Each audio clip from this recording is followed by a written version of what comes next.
আলাইকুম বন্ধুরা, ইসলামী চ্যানেলে আপনাদেরকে স্বাগতম। শাইখ আব্দুল কাদের জিলানী রহমাতুল্লাহ আলাইহি ছিলেন ইসলামের একজন বিশিষ্ট পীর এবং ধর্মপরায়ণ। সবাই তাকে মেনে চলত। শুধু মানুষই নয়, জিনরাও তার অনুগত ছিল। তিনি যেখানে উপস্থিত থাকতেন সেখানে আল্লাহ তাআলার রহমত বর্ষিত ছিল। সকলেই তার বয়ান অত্যন্ত মনোযোগ সহকারে শুনত এবং তার আদেশ উপদেশ পালন করে চলত। তার অনুসারীর সংখ্যা ছিল বিশাল।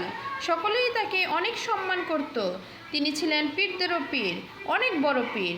শাইখ আব্দুল কাদের জিলানীকে এক দুষ্ট জিন মানুষের রূপ ধরে সবসময় তাকে বিরক্ত করত, তাকে ইসলামের পথ থেকে পথভ্রষ্ট করা।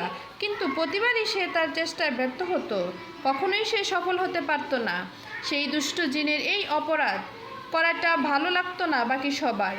যাকে সবাই এতটা মেনে চলে, সবাই সম্মান করে, সেখানে নাকি একটি দুষ্ট জিন তার ক্ষতি করার জন্য উঠে পড়ে লেগেছে।